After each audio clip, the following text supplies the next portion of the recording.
Now at 6, Missouri voters will weigh in on a constitutional amendment concerning abortion rights. Plus, the city of Joplin dedicates a juvenile justice center to a former Joplin mayor. And after a 4-year hiatus, the gift gallery at Freeman Health System in Neosho reopens. The 4 states' most watched news starts now. A couple of proposed Missouri constitutional amendments cleared a hurdle today to appear on the November ballot. One of those amendments concerns abortion. This is KOAM News at 6. I'm Dow Quick. KOAM's Melissa Alexis joins us now with more. Missourians will vote on a constitutional amendment that would reverse the current near-total abortion ban back to the rules established by Roe v. Wade.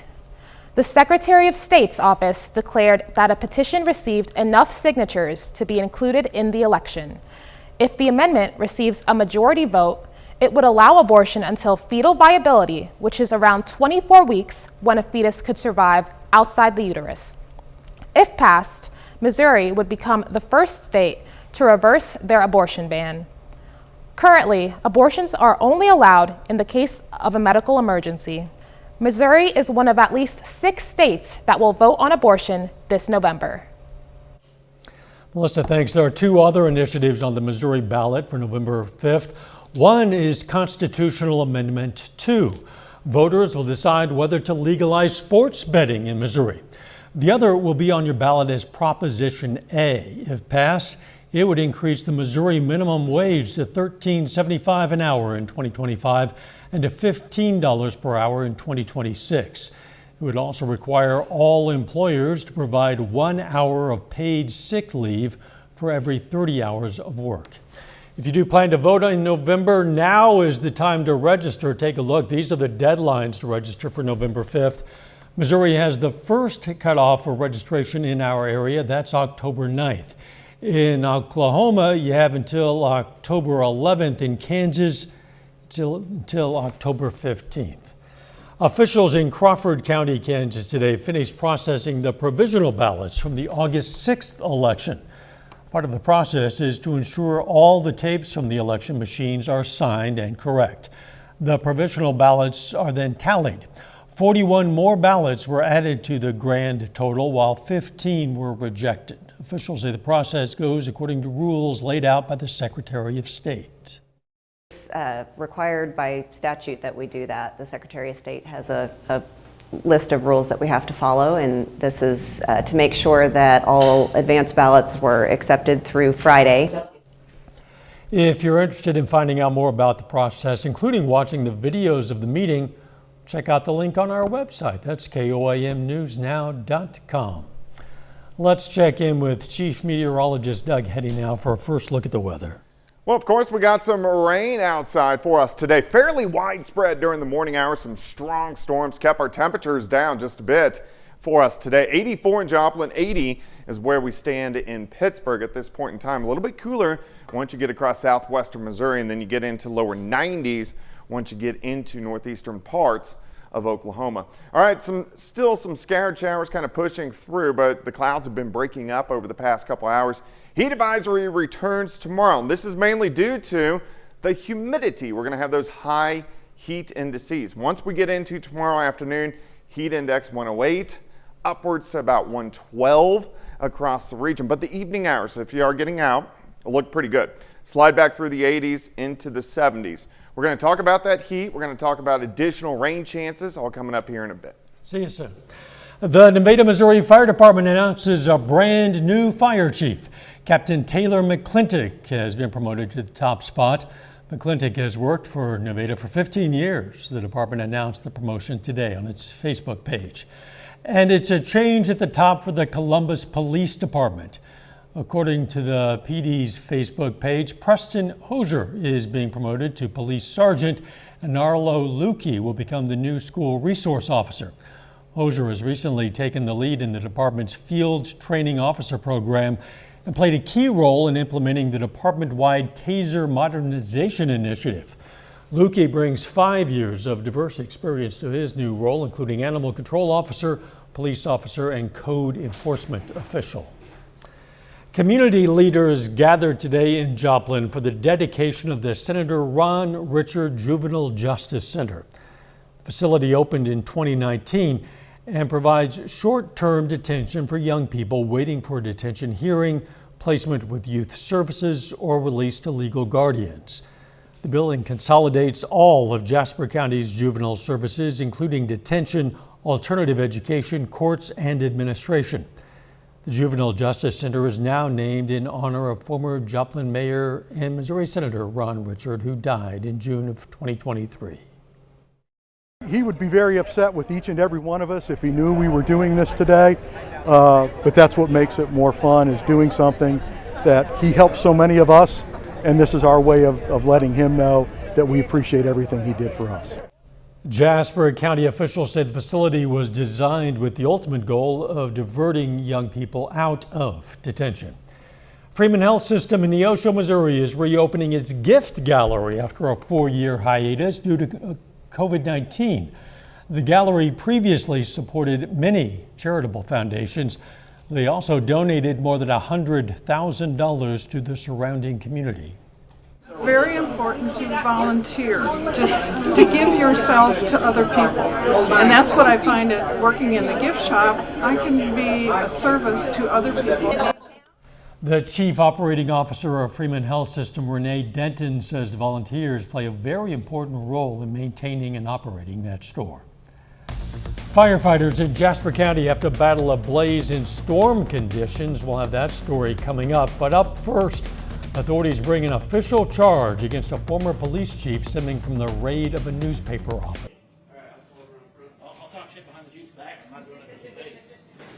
Raid against a newspaper is facing formal legal action now. Gideon Cody is charged with a single count of interfering with the judicial process. He's accused of forcing a witness to withhold information in a felony case. That's according to a criminal complaint in Marion County District Court. Yesterday's announcement comes almost exactly a year after authorities allege Cody ordered officers to execute search warrants at the Marion County Record, the home of the paper's publisher, and the home of an area councilwoman. At the time of the incident, the sheriff's office said it was investigating potential identity theft and, quote, unlawful acts concerning computers. Press freedom advocates and dozens of news organizations condemned the raids, citing concerns about First Amendment rights. Firefighters responded to a call in Jasper County today. It came in around 9:30 a.m. at Prosperity and Elm Road. At the same time, heavy rain and lightning were making their way through the region. No one was injured. The Red Cross has been contacted to assist those displaced by the fire. Several visitors to the Gateway Arch in St. Louis got more than they bargained for when they got stuck on the tram in the north leg of the arch. Park officials say at about 3:18 in the afternoon, the tram on the north leg stopped about 100 feet from the arch's lower load zone when mechanics started addressing the issue. They also said the trams in each leg are all connected, so when one stops, they all stop. We called in St. Louis Fire Department, which is our protocol, to have them come in, and they were the ones who were able to help us get everybody out and successfully and safely, and we had everybody out within a couple of hours. Earlier today, park officials say the safety mechanism on the tram was triggered when it identified an issue with one of the cables. The safety system locked the tram in place, where they stayed until those firefighters arrived. A little bit later, a pair of familiar Halloween faces send the kids in Baxter Springs back to school with best wishes, no bones about it. Plus, our temperature is heating right back up as we go through the next few days. We're going to look at that coming up. Well, of course, a cooler day for us today after showers, thunderstorms during the morning hours. So most of us were into the 80s today, which, hey, we'll definitely take. You can see those kind of overcast clouds. We're looking at our Cornell Arts and Entertainment Complex tower cam. Of course, a downtown Joplin looking off toward the north and to the east. Of course, it's going to get hotter. Heat advisory back in effect for us Wednesday, the entire area minus Benton County, northwestern Arkansas. And this is going to be due to those high heat indices. In fact, let's go through the night into tomorrow morning. Watch our warm front. It advances in, so the winds start to pick up a little bit on the southern side of the front.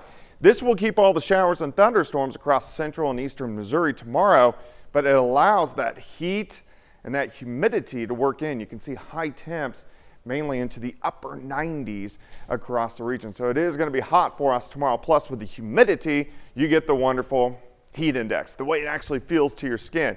Check this out, about 108 to 112 for Wednesday afternoon. Even on Thursday, about 105 to 110 across the region. So it's going to be very hot and very humid. Day planner for you tomorrow, 75 to start, 89 by noon, 95 by 4. Actual high temperature right around 98 degrees, and those winds start to pick up a little bit on the south side of that warm front.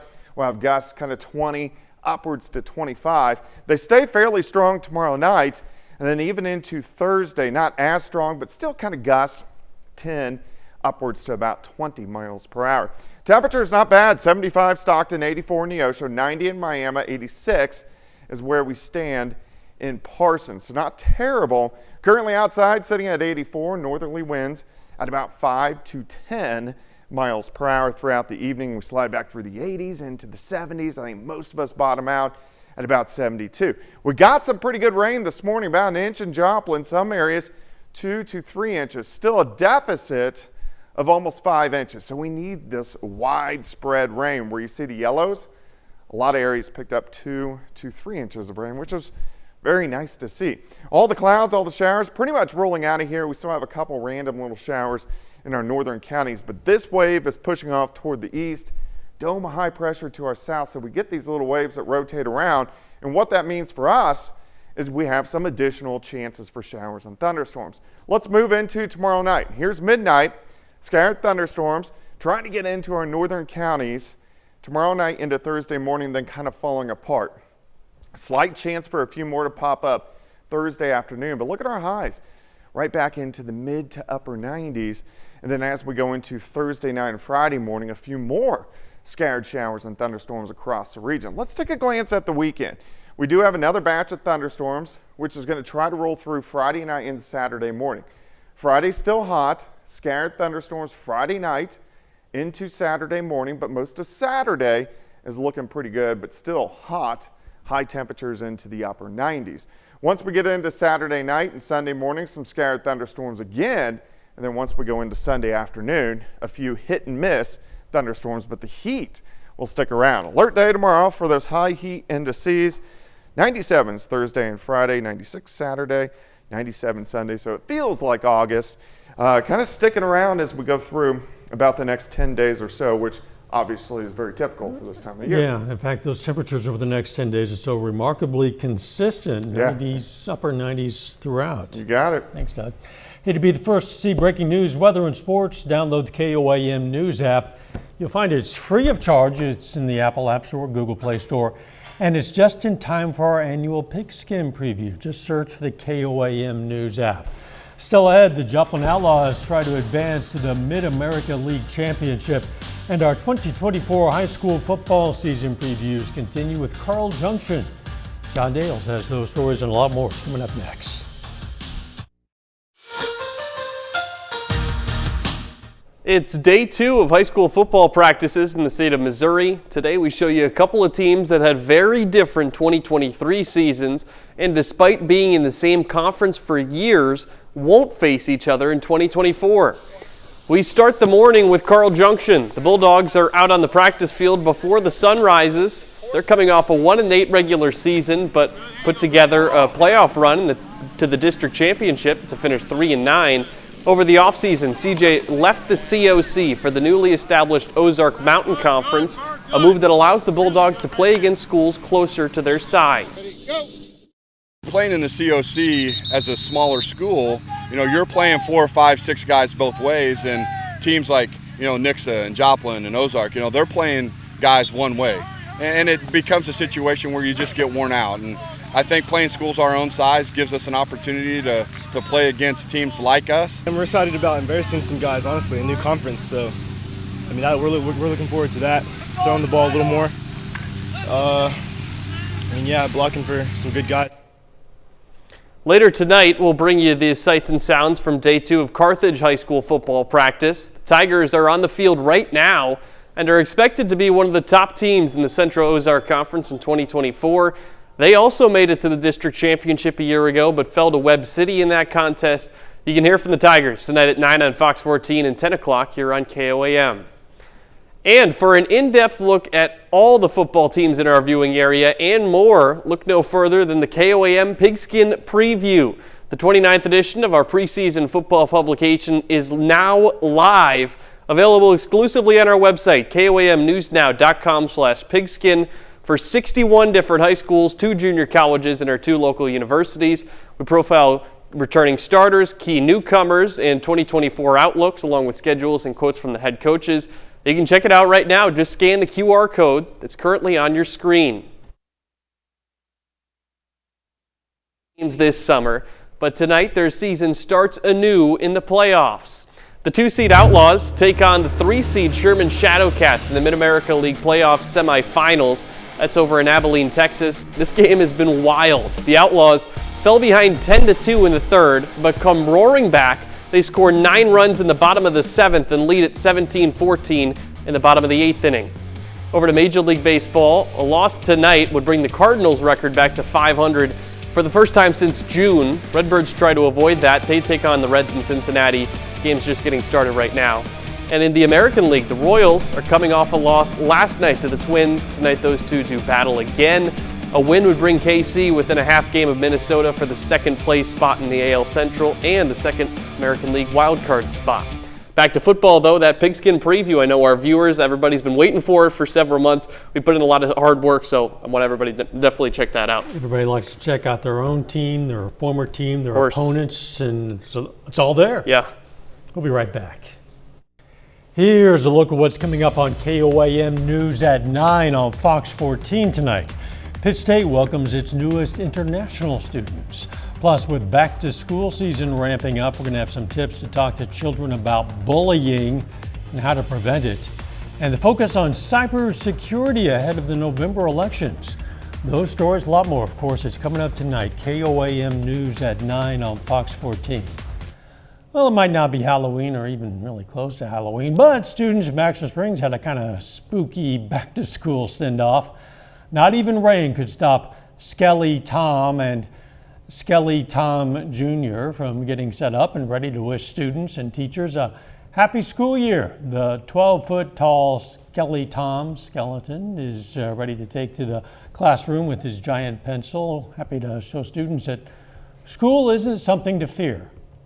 That's the message from a skeleton. Go figure. And they have a note to students and teachers wishing them good luck and encourage them to make this year their very best year. It's a nice message. And welcome back to school soon enough. All across the 4 states. All the schools are starting or about to start, which is crazy. It always seems that way, doesn't it? I know. Imagine how it feels to those school kids. The summer vacation just it disappears. Yeah, and it still feels like summer outside.